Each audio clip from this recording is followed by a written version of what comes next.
Break के बाद एक बार फिर से स्वागत है। तो एनएचएम पर शिकंजा और सवाल राजीव जेटली जी आपसे ये कि अभी तो जांच शुरू भी नहीं हुई है, अभी तो पहला फेज है, लेकिन सिर्फ कुछ तथ्य मिले आपके स्वास्थ्य मंत्री जी को और उन्होंने इसे एक बड़े घोटाले का नाम दे दिया।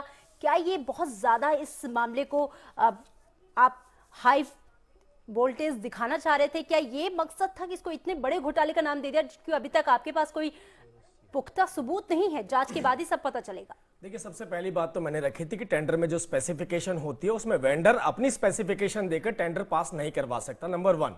नंबर 2, जो भी घोटाले की बात की जा रही है उसमें जो डिलीवरी रिपोर्ट है वो किसी के पास नहीं है। नंबर 3, जो सीएमओ अपनी रिक्वायरमेंट भेज रहे हैं उस सीएमओ की रिक्वायरमेंट को नजरअंदाज करके अपनी प्रिक्योरमेंट उन घटिया दवाइयों के लिए की जा रही है। नंबर 4, जो एजेंसी इसकी प्रिक्योरमेंट कर रही है उसके अंदर पॉलिटिशियंस डायरेक्टली इन्वॉल्व हैं। ये इतना बड़ा घोटाला जो आपके सामने हम बता रहे हैं, ये तथ्यों पर बता रहे हैं, ये कोई घोटाला ऐसे नहीं बताया जा रहा। पर तो चले जा रहे हैं, लेकिन वो अफसर्स जिन्हें आपने तुरंत सामने पाया कि गड़बड़ियां हुई हैं, उन पर आपने कोई एक्शन लेना उचित नहीं समझा? मैंने आपसे सबसे पहले चर्चा की शुरुआत में यह बात रखी कि थी कि प्रोक्योरमेंट एजेंसी, प्रोक्योरमेंट अथॉरिटी जो परचेज कमेटी बनाई जाती है, उस परचेज कमेटी में कितने ब्यूरोक्रेट होते हैं। अगर ब्यूरोक्रेसी नहीं उसको डिसाइड करना है तो हम ब्यूरोक्रेट के खिलाफ कार्रवाई कर सकते हैं। जबकि पिछली सरकारों के अंदर फाइनेंस मिनिस्टर, हेल्थ मिनिस्टर उस परचेज कमेटी के मेंबर रहे हैं, उसके चेयरपर्सन रहे हैं। नेचुरली जब उनके चेयरपर्सन रहेंगे तो कहीं ना कहीं प्रश्न चिन्ह उनके ऊपर भी लगेगा और घोटाले के सबूत सारे सामने आते जा रहे हैं। अगर घोटाले के अंदर यह बात बताई जाती है कि दवाइयों की रिसीविंग नहीं हुई है,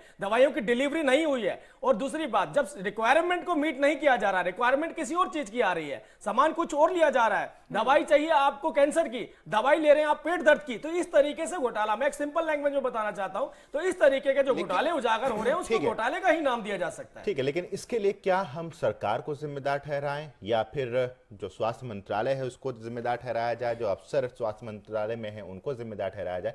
ये एक सवाल है। बीबी बत्रा साहब, यहाँ पर कई आरोप हैं जो राजीव जेटली जी आपकी सरकार पर लगा रहे हैं, कुछ जवाब देना चाहेंगे आप?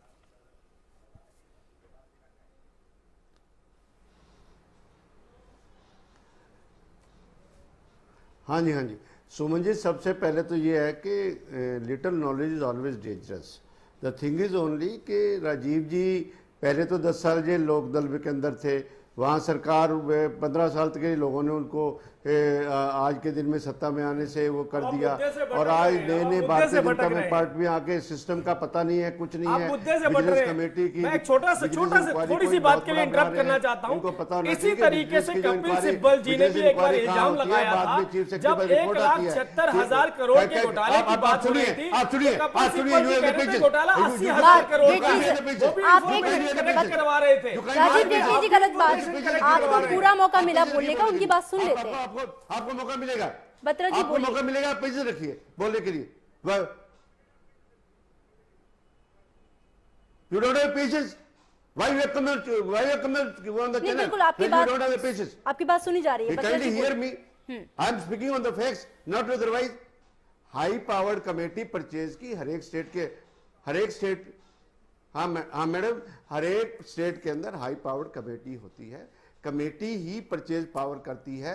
शुरू में कह देना कि भी मिनिस्टर इन्वॉल्व है, ये इन्वॉल्व है, यही तो एक्चुअली यही एक मेंटेलिटी को शो करता है। और उसके बाद सबसे बड़ी बात है, doctor ex DG doctor Satbir Singh भी जैसे कह रहे थे, कुछ है vigilance inquiry, does you mean by what is vigilance inquiry? Vigilance inquiry is being submitted ultimately to the Chief Secretary, and it is a prerogative of the Chief Secretary and the Chief Minister whether to pursue that vigilance report or not. That is the thing. So far as आप vigilance inquiry करेंगे, क्यों करेंगे? आप department inquiry कीजिए। Department inquiry x, जो जैसे doctor साहब ने बताया कि वहां पर डॉक्टर्स नहीं होते हैं उस परचेज कमेटी के अंदर, let the doctors analyse that where the discrepancies lies, how medicine खरीदी गई है, नहीं खरीदी गई, अनयूटिलाइज है, आप टेंडर होते हैं, ये होते हैं, वो होते हैं। आपने मेरी बात सुनी, आप कहते हैं डिपार्टमेंटल, मैं बोलता हूं चीफ मेडिकल ऑफिसर की जो रिक्वायरमेंट है उसको आप मीट नहीं कर रहे। मेरी इतनी सी बात का जवाब दीजिए। सीएमओ तो डॉक्टर ही होते हैं, जब सीएमओ अपनी रिक्वायरमेंट आपको दे रहे हैं तो आप सीएमओ की रिक्वायरमेंट को कैसे मीट नहीं करेंगे, इसका जवाब दीजिए आप मुझे। इसीलिए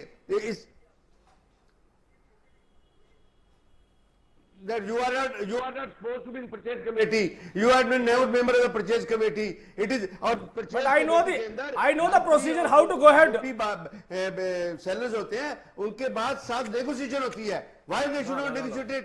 मैं आपसे एक छोटा सा क्वेश्चन कर रहा हूँ। राजीव जी जरा यहाँ पर XDG health Firstly, know the procedure. I know the procedure. I know how to go about it. I know entire process what you follow and what have you जिस been प्रोसेस following? की आप दोनों जिस process की आप दोनों लोग बात कर रहे हैं, कांग्रेस की तरफ से बत्रा साहब और राजीव जेटली जी बीजेपी की तरफ से, जरा उसी प्रोसेस को यहाँ समझ लेते हैं। सदवी जी, इस प्रोसेस को आपने अच्छी तरह से देखा होगा कि पूरा प्रोसेस क्या होता है, पहली बात ये, और दूसरी बात ये कि डिपार्टमेंटल इंक्वायरी और विजिलेंस इंक्वायरी में जरा फर्क भी बता दीजिए, हमारे दर्शक भी समझना चाहते हैं कि दोनों में क्या फर्क है। सतबीर जी। बिल्कुल ठीक बात है। जो डिपार्टमेंटल इंक्वायरी है, 30 दिन मुख्यमंत्री ने 30 दिन लगाए हैं अप्रूवल देने में जी। इसका मतलब उन्होंने विभाग से पूछा है, अपने स्तर पर उनके मन में कोई ना कोई बात आई है कि इसमें कोई गड़बड़ है, तभी उन्होंने विजिलेंस इंक्वायरी मार्च की है। इसमें कोई शक नहीं है। ये हैरानी की बात है, बत्रा जी भी ये मान रहे हैं कि गड़बड़ हुई होगी और जेटली जी भी मान रहे हैं गड़बड़ हुई होगी, और जेटली जी एक कदम आगे बढ़कर ये कह रहे हैं कि गड़बड़ तो हुई है, लेकिन वो गड़बड़ पिछले 5-6 महीने में क्यों लगातार होती जा रही है, उसके लिए वो अपने आप को संदेह से परे नहीं कर सकते। बिल्कुल गड़बड़ पहले होती रही है और होती रही है। लगभग वही अफसर जो कांग्रेस के समय में उन सीटों पर बैठे थे, लगभग वही अफसर रूरल हेल्थ मिशन में अब बैठे हैं। और जब स्वास्थ्य मंत्री महोदय ने खुद जांच करके पाया कि यहाँ बिल्कुल स्पष्ट अनियमितताएं हैं और उनके अपने शब्दों में बड़ा घोटाला है, धांधली हुई है, तो उन लोगों पर तुरंत कार्रवाई की जानी चाहिए। लेकिन सवाल यह है कि क्या अधिकार क्षेत्र की अगर हम बात करें तो स्वास्थ्य मंत्री के अधिकार क्षेत्र में क्या क्या चीजें आती हैं सतबीर चौधरी जी? ये जो तमाम अनियमितताएं पाई गई अनिल विज के द्वारा, उनके अगर अधिकार क्षेत्र की बात की जाए तो वो क्या क्या एक्शन ले सकते थे? विजिलेंस इंक्वायरी के अंदर हर एक बात को शील्ड कर सकते हैं। मैं यहाँ गैर राजनीतिक रूप से बैठा हूं जी, लेकिन उनकी बातों से लगता है और अखबारों में भी और अफसरों में भी आमतौर पे सुनने में आता है कि जो स्वास्थ्य मंत्री महोदय रिकमेंड करते हैं, जरूरी नहीं वो सभी मुख्यमंत्री द्वारा मान लिया जाए। कुछ लोग तो ये भी कहते हैं कि स्वास्थ्य मंत्री महोदय की उनके नीचे के अफसर भी पूरी तरह नहीं सुनते। जब वो वहां पर प्रेस के सामने सब लोगों के सामने कह रहे हैं कि इतना गड़बड़ हुई है, ऐसे ऐसे गड़बड़ हो रही है, इसको सुधार होना चाहिए, और उसके बाद कोई कार्रवाई नहीं हो रही, उससे ये लगता है कि या तो उनके ऊपर वाले अफसर नहीं सुन रहे या नीचे वाले अफसर नहीं सुन रहे। एक चीज यहाँ पे आपसे सभी एक चीज समझना चाहेंगे, क्या आप ये मानते हैं कि स्वास्थ्य मंत्री जी खुद और सरकार इस मामले में थोड़ा सा ओवरलैप कर गए, उन्हें प्रोसीजर वाइज चलना चाहिए, जैसा कि हम कह रहे हैं कि उन अफसरों पर तत्काल एक्शन लेना चाहिए, कार्रवाई करनी चाहिए, उन कंपनियों को ब्लैकलिस्ट करना चाहिए जिनके नाम इसमें आ रहे हैं, और डिपार्टमेंट इंक्वायरी उसके बाद ही आगे बढ़ते? लग रहा है कि क्या इन्होंने कुछ स्टेप्स छोड़ दिए और आगे बढ़ गए ज्यादा? जितना कोई चीज लेट हो गई, कोई भी इंक्वायरी, कोई भी चीज जितना लेट होगी उसमें गड़बड़ी के चांसेस बढ़ते रहेंगे। एक महीने में जिन लोगों के ऊपर दोषारोपण हो रहा है, उन लोगों ने फाइलों में क्या बदलाव किया है, क्या सुधार किया है। अगर सीएमओ से डिमांड नहीं आई थी तो सीनियर अफसर कहेगा कि आप ये डिमांड भेज दो, तो बैक डेट में भी कई बार डिमांड मंगा ली जाती है। इस प्रकार की कार्रवाई भी कर ली जाती है। तो पहला काम तो ये होना चाहिए था कि वहां पर जो भी अफसर बैठे, ठीक है, जिस लेट लतीफी की आप सतबीर जी बात कर रहे हैं कि एक महीने का जो डिले हुआ वो क्यों हुआ, ये तो राजीव जी से हम जानना चाहेंगे। लेकिन एक चीज आप बताइए कि अगर दवाइयों की खरीद हो रही है, दवाइयों का डिस्ट्रीब्यूशन हो रहा है, जिस दवाई की डिमांड है वो खरीदी जा रही है या नहीं जा रही है, क्या इसमें हम सीधे सीधे सरकार को हम दोषी ठहरा सकते हैं, या जो अफसरशाही है वो हावी हो गई सरकार पर और सीधे ब्लेम अगर जाता है तो वो अफसरशाही को जाएगा? आप क्या मानते हैं? अफसरशाही और राजनीति राजनीतिक लोगों की मिली भगत से ही इस प्रकार के काम होते ठीक है, हैं। ये जवाब जिस दवाई ये की जवाब जरूरत काफी नहीं है है, दर्शकों वो को खरीदी समझने जाती के लिए। वक्त की कमी है, आगे बढ़ेंगे। राजीव जेटली जी, आपसे समझना चाहूंगा, एक महीने पहले स्वास्थ्य मंत्री ये रिपोर्ट सबमिट करते हैं और आग्रह करते हैं कि इस पूरे मसले पर जांच हो, लेकिन वहां पर देरी होती है और जो फाइल एडवाइजर हैं अजय डांग, उनकी टेबल पर ये फाइल पड़ी रहती है ज्यों की त्यों 1 महीने तक। अजय डांग की कोई भूमिका है इसमें कि इस फाइल को क्यों रोका गया? मुख्यमंत्री की तरफ से 1 महीने के बाद अप्रूवल क्यों मिलता है? इस पर क्या कहना चाहेंगे आप? देखिए, पहले तो इस कंफ्यूजन को दूर करना पड़ेगा कि पुरानी डिमांड्स, पुरानी रिसिप्ट क्रिएट की जा सकती हैं, करी जा सकती हैं। कुछ 1 आध 2 3 रिसिप्ट चाहिए वो तो हो सकती हैं। सभी जिलों से सभी अधिकारी भ्रष्ट नहीं होते हैं। अगर इस हरियाणा के अंदर जितने सीएमओ हैं, अगर ये एक्सपेक्ट किया जाए कि वो सभी उनको फेक रिपोर्ट बनाकर दे देंगे और ये पिछली सरकार जिसने इस घोटाले को किया वो आसानी से निकल जाएंगे, तो मुमकिन नहीं है। मैं सारे रिकॉर्ड्स बताता हूं आपको। आप चाहे स्वैन की बात कीजिए, आप चाहे 2G की बात कीजिए, चाहे हाउसिंग की बात कीजिए, मैं एक सेकंड माडा की बात कीजिए।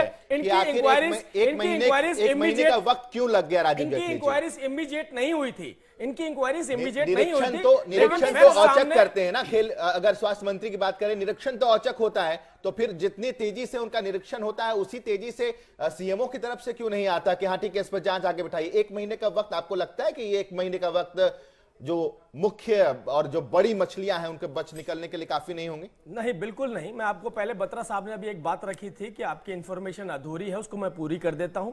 सबसे पहली बात, जब हम बात करते थे किसी टाइम पे 2G स्पेक्ट्रम की, तो जब 1,72,000 करोड़ की बात आती थी तो उस वक्त पे कपिल सिब्बल जी ने प्रेस कॉन्फ्रेंस करके कहा था कि जो आंकड़ा, एक सेकंड, जो प्रेस कॉन्फ्रेंस करके कहा था ये 1,72,000 करोड़ का घोटाला नहीं है, ये 80,000 करोड़ का घोटाला है। ये कपिल सिब्बल जी ने स्टेटमेंट दी थी। आज उसी तरीके की लगभग स्टेटमेंट बत्रा साहब दे रहे हैं। बत्रा साहब कह रहे हैं घोटाला तो है। मेरे सहयोगी ने आपसे ये कहा था कि भाई आपने ये लेट लतीफी क्यों दिखाई, 1 महीने का वक्त क्यों लगा, सिर्फ यही सवाल था आपसे। ठीक है, हम अशोक शिरवाल जी आपका रुख करना चाहेंगे। आप सुन रहे हैं हमारी इस चर्चा को। अब यहाँ पर मुद्दा यह कि कांग्रेस बीजेपी कांग्रेस को दोषी ठहरा रही है, लेकिन यहाँ पर आपका मत जानना चाहेंगे, क्योंकि जो तथ्य सामने आए हैं उस आधार पर अब आपको क्या लगता है? क्योंकि उस समय गड़बड़ियां हो रही थी तो वो तो कैरी होती चली आ रही है, कैरी फॉरवर्ड हो रही हैं। अब इस समय बीजेपी की गवर्नमेंट है और पिछले 5-6 महीने में भी इस तरह की चीजें सामने आई हैं।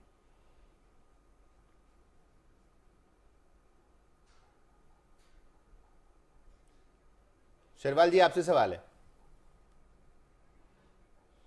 ठीक है, बत्रा साहब आप कुछ कहना चाह रहे थे, आपका रिएक्शन।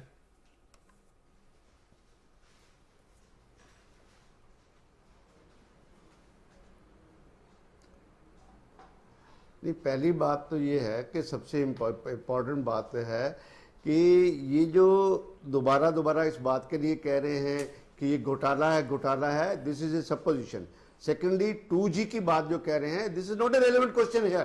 सो फॉर अगर रेलेवेंट की बात आती है तो आज मैं इनसे एक सवाल पूछना चाहता हूं कि आपका सुषमा स्वराज के बारे में क्या ओपिनियन है? सारा का सारा देश बोल रहा है कि एक जो फ्यूगिटिव था जिसके ऊपर केस रेड कॉर्नर नोटिस हुआ है, जिसके ऊपर इतने 1000 करोड़ रुपए का फेमा के केसेस चल रहे हैं, उसकी रिकमेंडेशन की जाती है। रेड कॉर्नर नोटिस तो उस इटालियन को भी हुआ था, जिस इटालियन की। एक मिनट, वक्त की कमी, आप लोग कहां जा रहे हैं? आप लोग कहां जा रहे हैं? किस दूसरे मुद्दों की बात ना करें, क्योंकि वक्त की कमी है। जी बत्रा जी, आप अपनी बात पूरी करिए। ऐसे यही तो कह रहा हूं ना। आप NHM की बात कीजिए। Don't speak about the 2G क्या था और क्या था, डोंट स्पीक अबाउट देम। उसके बारे में बात करने की जरूरत नहीं है। आप सीधा NHM की बात कीजिए कि NHM के अंदर इन्फेक्ट हुआ कि नहीं है। मैं एक बात कहना चाहता हूं उस टाइम कि जो डॉक्टर साहब ex-DG आपके सामने जो बातें रख रहे हैं, उसमें बड़ी बात ये भी इंपॉर्टेंट इस बात के लिए है कि पहले तो इसकी वॉल्यूम देखिए कि इसमें एक सिस्टम में क्या खामियां है या सिस्टम में खामियां नहीं थी। वहां पर क्या कहीं पर मनी साइफन हुई है कि नहीं हुई है? और उसके बाद राजीव जी की बात, जो सबसे बड़ी मैं बात कहता हूं, इन्होंने अपने मुंह से क्या सभी ऑफिसर भ्रष्ट नहीं होते? Do you want to say that all officer corrupt? नहीं, Then मैं why नहीं you are कहना in the चाहता, government? मैं ये कहना आप चाहता हूँ फिर- करप्ट फिर सरकार में सरकार ऑफिसर्स की में मजबूरी आप हो फिर जाती है, मुख्यमंत्री जी ने यहाँ करप्ट पर कहा, सरकार में यहाँ पर ऑफिसर की कहा, मजबूरी तुम हो तो जाती है तुम तो कि उसे सिर्फ भ्रष्टाचार में मंत्री लिप्त हो, होना तुम पड़ता है। संभालो। आपकी सरकार ने जो प्रेशर ऑफिसर के ऊपर बनाया होगा, जिसके चलते उनको इन सिस्टम को फॉलो करना था, लेकिन जो क्या वो करप्ट प्रेशर सिस्टम आप अभी भी है चलाते राजीव थे, जेटली उस जी? सिस्टम को फिक्स क्या वो करने की प्रेशर हमारी अभी भी सरकार है? पहल कर रही है। सवाल तो ये भी बनेगा कि क्या वो प्रेशर अभी भी है, क्योंकि कमियां तो अभी भी आ रही हैं सामने, सिस्टम में खामियां अभी भी हैं, तो ये सवाल तो आपसे भी बनेगा। माफ कीजिएगा, वक्त की कमी है। सभी खास मेहमानों का बहुत शुक्रिया इस चर्चा में शरीक होने के लिए, लेकिन सवाल यही है कि क्या किसी तरह का कोई घोटाला हुआ है, क्योंकि कुछ तथ्य सामने आए हैं और जो वर्तमान सरकार है वो इस तरह के आरोप पूर्ववर्ती सरकार पर लगा रही है, लेकिन सिस्टम दर सिस्टम खामियां तब से लेकर अब तक चलती चली आ रही है और जांच इसकी जरूरी है, तभी पता चल पाएगा कि आखिरकार क्या है पूरा मामला। दीजिए इजाजत, नमस्कार।